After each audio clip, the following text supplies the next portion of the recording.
Welcome to living beyond borders. बहुत सारी confusions हैं लोगों को अपॉर्चुनिटी कार्ड के लिए फॉर्म फिल करने के लिए। तो आज मैं इस वीडियो में आपको बताऊंगा कि कैसे आप अपॉर्चुनिटी कार्ड के लिए अपना ऑनलाइन फॉर्म फिल कर सकते हैं। डायरेक्टली मैं आपको अपनी स्क्रीन की तरफ लेकर चलता हूं तो वहां पर आपको बताता हूं।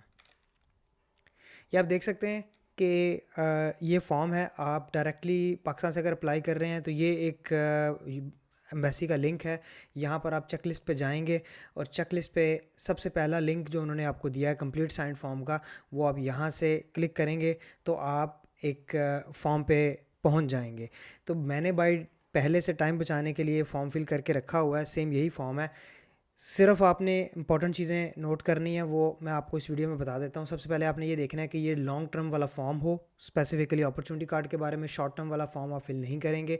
अगर आप अनफॉर्चुनेटली गलती से यहाँ पर गलत जगह पहुँच जाते हैं तो you have to find on this website videx.diplo.de। इस वेबसाइट से आप लॉन्ग टर्म फॉर्म भी और शॉर्ट टर्म फॉर्म भी दोनों फाइंड आउट कर सकते हैं। उसके बाद आपने यहाँ से आके लैंग्वेज चेंज करनी है and then everything will be in English. तो यहाँ पर सबसे पहले आपने अपनी डिटेल डालनी है, first name, last name, date of birth, place of birth, country of birth, आपका जो जेंडर है, आपका जो मैरिटल स्टेटस है, वो कब से आप मैरिड हैं। अगर आप यहाँ पर मैरिड लिखेंगे तो ये ऑप्शन जो है वो एनेबल हो जाएगी, अदरवाइज़ ये आपको नज़र नहीं आएगी। तो इसी तरीके से आप अपनी करंट नेशनलिटी यहाँ पर डालेंगे। अगर आपका कोई बच्चा है तो आप उसके लिए यस यहाँ पर सेलेक्ट करेंगे and then this option will be enabled. This children including children over 18 year, this section will be enabled. तो उसमें फिर आप अपने जितने बच्चे हैं आप उनकी जो है वो डिटेल यहाँ पर इंसर्ट करेंगे। एक से ज़्यादा हैं तो आप यहाँ पर मल्टीपल इस ऑप्शन से आप मल्टीपल किड्स की इंफॉर्मेशन जो है यहाँ पर डाल सकते हैं। तो करंटली यहाँ पर मुझे एक ही चाहिए फ़िलहाल। आप जितने आपके बच्चे हैं आप उतना कर सकते हैं। उसके बाद आपने अपने स्पाउस की डिटेल डालनी है। आपके स्पाउस की डिटेल में भी सेम वही चीज़ें हैं, last name, first name, date of birth, place of birth, country of birth, current nationality और करंट प्लेस ऑफ रेजिडेंस। ये current place of residence important है आपके केस में भी, आपके बच्चों के केस में भी और आपके स्पाउस के केस में भी। ठीक है। तो उसके बाद आपने पेरेंट्स की इन्फॉर्मेशन डालनी है, father and mother, which is last name, first name, date of birth, place of birth और प्लेस ऑफ रेजिडेंस। अब यहाँ पर आप देख सकते हैं कि for example if unfortunately one of your parent is not any more with you, then आपको यहाँ पर प्लेस ऑफ रेजिडेंस की जगह पे या तो आप सिर्फ NA लिख दें यानी कि नॉट एप्लीकेबल, या आप डिसीज्ड लिख दें। दोनों में से कोई भी लिख दें कि कोई इशू नहीं है, आपका मकसद कन्वे हो जाएगा। बट अगर उनकी डेथ हो चुकी है तो आप कोशिश करें कि डिसीज़ लिख दें ताकि डायरेक्टली मैसेज कन्वे हो जाए। इसी तरीके से mother, same detail for mother. And उसके बाद आपको यहाँ पर ऑक्यूपेशन की ऑप्शन नज़र आएगी। ऑक्यूपेशन में आपको एग्जैक्ट बेशुमार ऑक्यूपेशंस हैं, लेकिन जो आपके लिस्ट में से जो क्लोजेस्ट आपकी ऑक्यूपेशन है आपको उसको सेलेक्ट करके यहाँ पर उसकी डिटेल डाल देनी है। और उसके बाद अगर आपका कोई करंट ऑक्यूपेशन है जो आपकी प्रीवियस ऑक्यूपेशन से डिफरेंट है, यानी कि जो आप जिस डोमेन में आप काम कर रहे हैं उससे स्लाइटली डिफरेंट है, तो आप यहाँ पर उसकी डिटेल भी डाल सकते हैं। मैंडेटरी नहीं है, बट आप अगर लिखना चाहते हैं, एज जितनी ज़्यादा इन्फॉर्मेशन देंगे उतना ज़्यादा आप वीज़ा ऑफिसर को इन्फॉर्मेशन कन्वे कर पाएंगे थ्रू योर फॉर्म। तो यहाँ पर अगर आपका कोई ऑक्यूपेशन करंटली डिफरेंट है तो आप उसको लिख सकते हैं। फॉर एग्जांपल मैं सॉफ्टवेयर इंजीनियर था फॉर एग्जांपल, और यहाँ अब मैं जो है वो एज अ लेट्स नॉट से नेटवर्क इंजीनियर, बट से लेट्स से कि मैं यहाँ पर हूँ वेयर हाउस एम्प्लॉय। मैं आजकल कहीं पर वेयर हाउस एम्प्लॉय का काम कर रहा हूँ, तो it's different than your actual profession, तो आप उसको यहाँ पर लिख सकते हैं। उसके बाद आपकी जो है कॉन्टैक्ट डिटेल आपने डालनी है। अगेन स्ट्रेट फॉरवर्ड प्रोसेस है। Street name, house name, postal code, city, town, currently country, आपका फ़ोन नंबर, ईमेल एड्रेस। और ये एक ऑप्शन है जो आपके लिए इम्पोर्टेंट है समझना, कि अगर आपकी करंट प्लेस ऑफ रेजिडेंस आपकी नेशनैलिटी से डिफरेंट है, यानी कि आप पाकिस्तानी हैं और आप UAE में रह रहे हैं, तो आपको यहाँ पर यस करना है। यस करने के बाद ये वाला जो सेक्शन है छोटा सा, ये इनेबल हो जाएगा। अगर आप यस नहीं करेंगे तो ये डिसेबल रहेगा।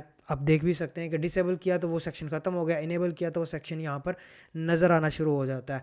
उसके बाद आपको वहाँ की UAE की जो है इन्फॉर्मेशन पुट करनी है कि आपके पास वहाँ का वीज़ा कौन सा है। फॉर एग्जांपल मेरे पास वर्क वीज़ा है और उस रेजिडेंस परमिट का नंबर क्या है और वो कब तक वैलिड है। ये सारी चीज़ें आपने इंसर्ट कर दें। मैंडेटरी नहीं है, छोड़ सकते हैं, बट एज आई मैंशन कि जितनी ज़्यादा इन्फॉर्मेशन आप कन्वे करेंगे, आप उतना बेहतर तरीके से वीज़ा इंटरव्यू को कन्विंस कर सकते हैं। अगर फॉर एग्ज़ाम्पल आपके पास नेशनलिटी डिफरेंट है, पाकिस्तानी है, आप यूएई में रह रहे हैं, यहाँ पर आप अपने वर्क वीज़ा की जो है वो डिटेल डाल देते हैं, तो इट्स ऑलवेज़ बेटर कि आप उसका प्रूफ भी साथ में अपनी एप्लीकेशन के साथ अटैच करें। आप अपनी जो इकामा है, जो आपका वर्क परमिट है, जो रेजिडेंस परमिट है यूएई का, उसकी आप फ़ोटोकॉपी करवा के आप एप्लीकेशन के साथ लगाएं। ठीक है। उसके बाद आप चलते हैं कि जी आपके पास आइडेंटिफिकेशन डॉक्यूमेंट कौन सा है। आप यहाँ से सेलेक्ट कर सकते हैं जिस तरह का भी, जिस भी किस्म का आपके पास पासपोर्ट है, आप यहाँ से सेलेक्ट करें। जनरली नॉर्मली ऑर्डिनरी पासपोर्ट ही होता है, हम जैसे मिडिल क्लास लोगों का। तो उसके बाद आपने अपने पासपोर्ट का नंबर डालना है, इशू कब हुआ था और वो कब तक वैलिड रहेगा वो डालना है, और किस स्टेट ने उसे इशू किया है। यानी कि पाकिस्तान का पासपोर्ट है तो पाकिस्तान ने इशू किया, तो यहाँ पर आप डाल दें। उसके बाद यहाँ पर आप लिख सकते हैं कि मिनिस्ट्री ऑफ फॉरेन अफेयर और वट एवर जो भी आपने लिखना है, लेकिन मैंडेटरी नहीं है, आप चाहे तो छोड़ सकते हैं। उसके बाद आप ये एक इम्पॉर्टेंट यहाँ पर है कि आपने पर्पस क्या है आपका जर्मनी का visa, long term visa apply करने का। तो आपने यहाँ पर देख सकते हैं यहाँ पर कि कुछ ऑप्शंस आ रही हैं। अपॉर्चुनिटी कार्ड यहाँ पर नहीं आ रहा क्योंकि opportunity card is A category of long term visa. तो उसमें ये सब लॉन्ग टर्म वीज़ा की कैटेगरीज़ हैं, जिसमें स्टडी है, एम्प्लॉयमेंट है, ऑपेयर है, लैंग्वेज कोर्स है वो जो कि 6 महीने से ज़्यादा होता है ऑफ कोर्स, फैमिली रियूनिफिकेशन है, और कोई अदर वीज़ा। अगर आप फॉर एग्जांपल स्पेसिफिकली मेंशन करना चाहते हैं तो आप यहाँ पर मेंशन कर सकते हैं एक्सप्लेन वाले सेक्शन में कि अदर सेलेक्ट करके यहाँ पर अपॉर्चुनिटी कार्ड लिख दें।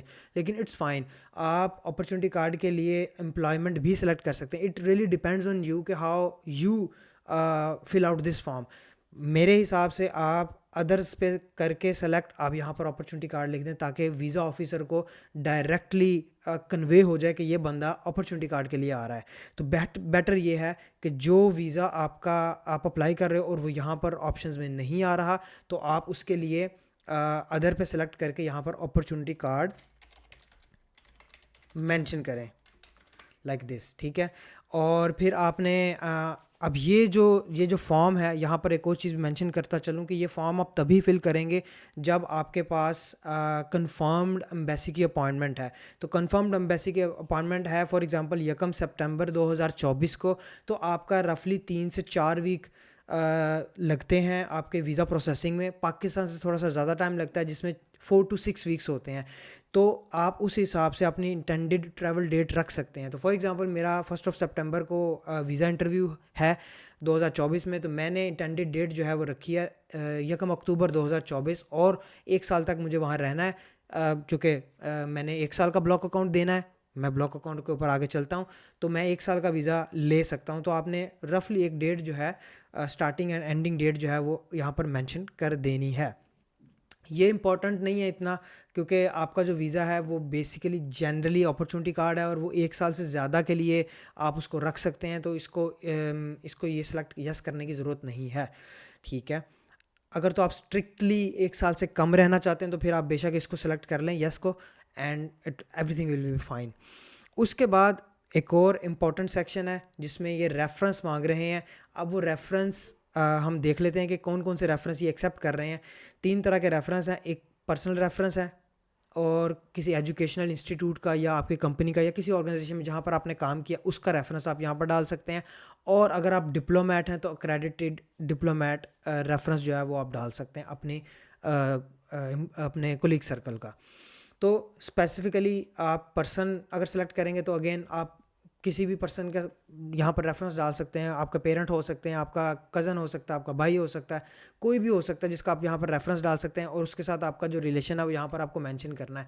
मैंडेटरी नहीं है फील्ड, बट जितनी ज़्यादा इन्फॉर्मेशन देंगे अगेन उतना अच्छा होगा। तो मैंने यहाँ पर फ़र्ज़ी एक इन्फॉर्मेशन डाल दी है, जो चीज़ें इंपॉर्टेंट थी वो मैंने ऐड कर दी हैं। लेकिन अगर फॉर एग्जांपल आप पर्सनल रेफरेंस नहीं यहाँ पर मेंशन करना चाहते, आप कहते हैं कि या आप किसी एजुकेशनल इंस्टीट्यूट जहाँ पर आप पढ़े हैं वहाँ से कोई रेफरेंस आप लेना चाहते हैं, या आपने जहाँ पर वर्क जॉब की है वहाँ से आप किसी का रेफरेंस जो है वो डालना चाहते हैं, तो आप फिर ये वाला सेलेक्ट करेंगे ऑर्गेनाइजेशन और कंपनी वाला। वहाँ पर भी अगेन आपने ऑर्गेनाइजेशन का नाम लिखना, कंपनी का नाम लिखना जहाँ का रेफरेंस आप डालना चाह रहे हैं, और उस बंदे की डिटेल अगेन सेम वही डिटेल है, पर्सनल डिटेल है सब। फर्स्ट नेम, लास्ट नेम, कहाँ रहता है वो, कहाँ किस शहर में रहता है, कंट्री कौन सी है जहाँ पर रहता है, और उसका phone number if embassy wants to confirm your reference. तो ये आप कोई भी डाल सकते हैं, पर्सनल या प्रोफेशनल। उसके बाद मीन्स ऑफ सपोर्ट यहाँ पर आ जाएगा। मीन्स ऑफ सपोर्ट में अगेन, अगर आप ब्लॉक अकाउंट के थ्रू आ रहे हैं, यानी कि आप ब्लॉक अकाउंट लेकर जा रहे हैं, तो आप यहाँ पर ब्लॉक्ड अकाउंट लिखेंगे और यहाँ पर फॉर्मल कमिटमेंट जो है यानी कि स्पॉन्सरशिप, वो नो सेलेक्ट करेंगे, क्योंकि आपके पास स्पॉन्सरशिप नहीं है, in fact you are going with the block account.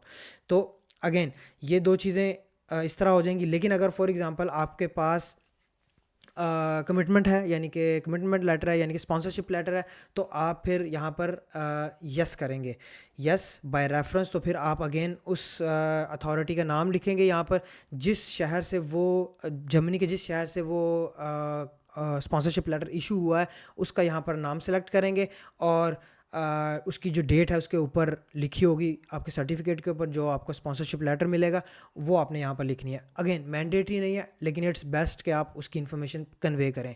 लेकिन और यहाँ पर आपने फिर ब्लॉक अकाउंट की जगह स्पॉन्सरशिप लेटर लिखना है। तो करंटली मैं रेगुलर केस को लेकर चलता हूँ, नो कर देता हूँ यहाँ से, और आपका इट्स टोटली फाइन। उसके बाद यहाँ पर उन्होंने टेंटेटिव एक स्टेइंग प्लेस आपसे पूछी है कि क्या जहाँ आप जा रहे हैं उसका जो है पोस्टल कोड और वो शहर का नाम जो है वो लिखें। इस मामले में सबसे आइडियल मैं ये बोलूँगा आपको कि आप किसी एक शहर को टारगेट कर लें, रैंडमली किसी शहर को टारगेट कर लें, वहाँ का कोई होटल देख लें जहाँ पर आप इन वर्स्ट केसेस जाके स्टे कर सकते हैं। उस होटल का जो एड्रेस है उसमें आपके पोस्टल कोड आपको मिल जाएगा। तो बेसिकली ओनली पोस्टल कोड और शहर का नाम इंपॉर्टेंट है, वो आप यहाँ पर मेंशन करें। फॉर एग्जांपल मैंने एक रैंडम पोस्टल कोड बर्लिन का उठा लिया, पता नहीं ये वैलिड है भी या नहीं, लेकिन मकसद है आपको बताना कि कोई एक पोस्टल कोड और उस शहर का नाम जिसका वो पोस्टल कोड है वो यहाँ पर आपको मेंशन करना है लाजमी। उसके बाद आपको यहाँ पर सेलेक्ट करना है कि किस टाइप की अकोमोडेशन है। अगेन मैंडेटरी नहीं है, आप खुद छोड़ सकते हैं इसको। उसके बाद do you intend to retain your permanent residency outside Germany. अगर आप जर्मनी से बाहर जो आपकी होम कंट्री है वहाँ की रेजिडेंसी को मेंटेन रखना चाहते हैं तो आपको यहाँ पर यस कर देना है, और अगर नहीं करना चाहते तो आप इसको खाली छोड़ सकते हैं। अगेन मैंडेटरी नहीं है, आप इसको खाली भी छोड़ सकते हैं। उसके बाद इम्पॉर्टेंट चीज़ है, अगेन मैंडेटरी नहीं है लेकिन इट्स इंपॉर्टेंट कि अगर आप अकेले नहीं बल्कि फैमिली के साथ आ रहे हैं तो आप यहाँ पर सेलेक्ट करेंगे do family members intend to company you. तो आप यहाँ पर यस करेंगे, और कौन कौन से मेंबर्स यहाँ पर आ रहे हैं तो आप लिख सकते हैं अगर सारे के सारे यानी कि फैमिली वाइफ विद यानी कि आपके स्पाउस विद किड्स जो हैं वो सारे आ रहे हैं तो यहाँ पर ऑल लिख दें, और इन्फॉर्मेशन देने की ज़रूरत नहीं क्योंकि ऑलरेडी आपने ऊपर इन्फॉर्मेशन अपने बच्चों की भी और अपने स्पाउस की भी दी हुई है। लेकिन अगर सिर्फ वाइफ आ रही हैं साथ में तो आप वाइफ भी लिख सकते हैं, लेकिन वही लिखें जो आपके साथ वीज़ा अप्लाई करेंगे। तो आपको मिसाल के तौर पे यहाँ पर मैंने ये लिख के बता दिया। उसके बाद do you have health insurance for federal Republic of Germany. ये इंपॉर्टेंट है, जब आप ब्लॉक अकाउंट खुलवाते हैं 3 सर्विसेज हैं जर्मनी में, एक्सपैट्रियो, कोरेकल और फिनटीबा। तीनों में से किसी में भी आप अगर ब्लॉक अकाउंट खुलवाते हैं तो यू हैव द ऑप्शन कि आपके पास जर्मनी की हेल्थ इंश्योरेंस भी होती है और ट्रैवल इंश्योरेंस भी होती है। तो उस केस में आप यहाँ पर सेलेक्ट यस करेंगे, तो विच मीन्स के वीज़ा ऑफिसर को पता है कि यार इस बंदे के पास ऑलरेडी एक हेल्थ इंश्योरेंस है जो कि ये जर्मनी पहुँच कर एक्टिवेट करेगा। लेकिन फॉर एग्ज़ाम्पल अगर आपने स्पॉन्सरशिप लेटर लिया था तो आपको ब्लॉक अकाउंट खुलवाने की ज़रूरत नहीं पड़ी, तो उस केस में आप बेशक इसको, आपके पास ऑफ कोर्स हेल्थ इंश्योरेंस होगी नहीं तो आप इसको अनसेलेक्ट भी कर सकते हैं, आप इसको बेशक सेलेक्ट ना करें। अगेन मैंडेटरी फील्ड नहीं है तो आप इसको ओपन छोड़ सकते हैं। तो अगेन यहाँ पर मेरा ब्लॉक अकाउंट का केस है तो मैंने यहाँ पर हेल्थ इंश्योरेंस सेलेक्ट कर लिया क्योंकि नॉर्मली आपको हेल्थ इंश्योरेंस आपके ब्लॉक अकाउंट के साथ मिल जाती है। उसके बाद अगर आप पहले कभी जर्मनी आए थे किसी भी वीज़ा के ऊपर, टूरिस्ट वीज़ा हो, विज़िट वीज़ा हो, या कोई रिसर्चर वीज़ा हो, या आपका फॉर एग्जांपल सेमेस्टर अब्रॉड वाला केस हो कि जी आप किसी स्कॉलरशिप पे जर्मनी में रिसर्च करने आए और फिर वापस चले गए, तो आपने वो सारे के सारे जितने भी आपके जो यहाँ स्टे हुए हैं जर्मनी में लीगली वो यहाँ पर आपने मेंशन करने हैं, जिसमें आप यहाँ डेट डाल सकते हैं। अगेन मैंडेटरी नहीं है डेट डालना, अब आप फॉर एग्ज़ाम्पल 2 या 3 बार भी जर्मनी से होके जा चुके होंगे फॉर एग्ज़ाम्पल, तो आपको समझ नहीं आ रही होगी कि यहाँ पर मैं क्या मेंशन करूँ, तो आप सिर्फ यस पे सेलेक्ट कर दें, इसको बेशक खाली छोड़ दें, it's not a big deal. हाँ, लेकिन ये है कि अगर आपने इसको यस किया तो आपको वो वीज़ा जो आपको पहले लगे थे उनकी कॉपी जो है वो साथ में लगानी पड़ेगी। अगर नहीं लगाएंगे तो ऑफ कोर्स जो है वीज़ा ऑफिसर आपसे लेटर ऑन उसको रिक्वेस्ट कर सकता है। अगेन उसके बाद लास्ट सेक्शन ये है कि जी अगेन आपको 2-4 सवालों के जवाब देने। Have you been convicted? Of course no करेंगे तो ये आपको वीज़ा मिलेगा। If you are convicted already तो there is a red flag again. तो अगेन सारी आंसर्स आपने इनको दे देने हैं। नॉर्मली तीनों के आंसर नो होने चाहिए एंड एट द एंड आप इसको कंटिन्यू करेंगे और डाउनलोड पीडीएफ कर लेंगे। तो जब डाउनलोड पीडीएफ कर लेंगे तो दैट इज़ दी पीडीएफ जो कि आप यहाँ देख सकते हैं। सारी की सारी इन्फॉर्मेशन यहाँ पर लिखी हुई है जो भी आपने यहाँ पर इंसर्ट की थी फॉर्म पे, और ये फॉर्म है जिसको आपको एट दी एंड सिग्नेचर करके यहाँ पर डेट जिस दिन आप सिग्नेचर कर रहे हैं, लोकेशन इस्लामाबाद की जहाँ या उस शहर की जहाँ पर आप एम्बेसी में अप्लाई करेंगे जाके, प्लेस एंड डेट लिख देनी है, यहाँ पर आप अपने सिग्नेचर कर देंगे and I think that is it. यहाँ पर भी सेम प्लेस एंड डेट और सिग्नेचर, और ये है उसका स्कैनेबल फॉर्म ऑनलाइन। ठीक है, तो ये आपने पीडीएफ फॉर्म डाउनलोड कर लेना और उसके बाद आपने एम्बेसी में सारे के सारे डॉक्यूमेंट लेकर जाकर आपने सबमिट करवा देना on the date of appointment. तो आई होप के अब इट्स क्लियर कि how you can fill out the form for opportunity card and what do you need. मैंने बहुत सारी वीडियोस ऑलरेडी बना के रखी हुई हैं कि कौन बंदा एलिजिबल है, कौन नहीं एलिजिबल, कैसे आपकी डिग्री की रिकग्निशन चेक कर सकते हैं, और अगर एनाबिन की डेटाबेस के ऊपर डिग्री नहीं आ रही तो आपको किस तरह रिकग्निशन करवानी है, आप मेरी प्रीवियस वीडियोस चेक कर सकते हैं। तो I hope this video is helpful. मिलते हैं अगली वीडियो में। अल्लाह हाफिज़।